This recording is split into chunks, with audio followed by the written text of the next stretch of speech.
Okay, ayan, mag-unboxing ulit tayo ng ating items na pinamili. So, tignan na natin kung ano ang laman ng mayuwagang ito. So, ayan, so una sa balot, maganda, no? Kasi may word na fragile. So, maganda yung may mga ganyan kasi at least malalaman ng mga rider na dapat ingatan yung items. No? Kapag walang ganito, so isipin ng rider, okay lang na madaganan. No? So, maganda yung may ganyang gumagamit natin. No? So, sa balot, maganda, no? Makapal yung plastic na ginamit ng seller. Okay. Nagtatagal naman.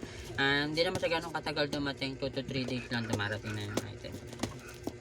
Tingnan natin kung anong item na naman at anong kalokohan na naman itong i-unboxing natin.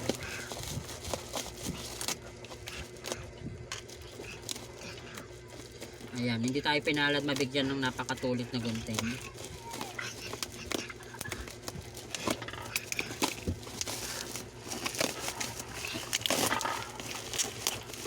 Yung items natin na to na dumating na ibebenta natin pang personal, kaya lang hinahaluan namin ng sobra para meron na rin pag may mga nagka-cancel. Minsan kasi may mga kapitbahay kami nakikita nila yung gamit namin tapos magtatanong sa mga bili ang ganito ganyan. Kaysa bumili sila sa iba, sa amin na lang sila bumili, kaya sinusobrahan natin yung binibili natin. So kaya maganda yung balot ng seller na pinagkuha namin kasi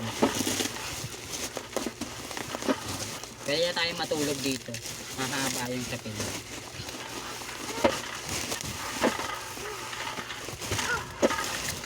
Ang kapal guys, oh.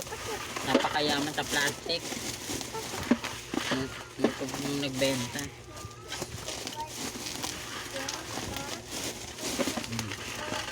Kita nyo, nakailang rollo tayo. Pwede dyan tayo magbenta. Kung nabibenta lang itong plastic na ito, napakayaman na siguro namin. Kaya minsan itong ginagawa namin, nire-recycle namin ito. Iniipon namin, ginagawang unan ng asawa kong kuripot. Kaya nagagamit pa namin yun, nagiging unan. So ayan yung binili natin, no? Insecticide.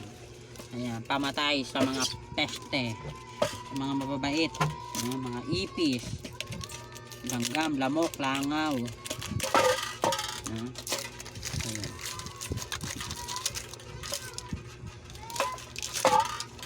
So ayan siya. Ayan yung mga instruction, mga details. Ano to siya. So maganda yung takip niya, may cover, may plastic.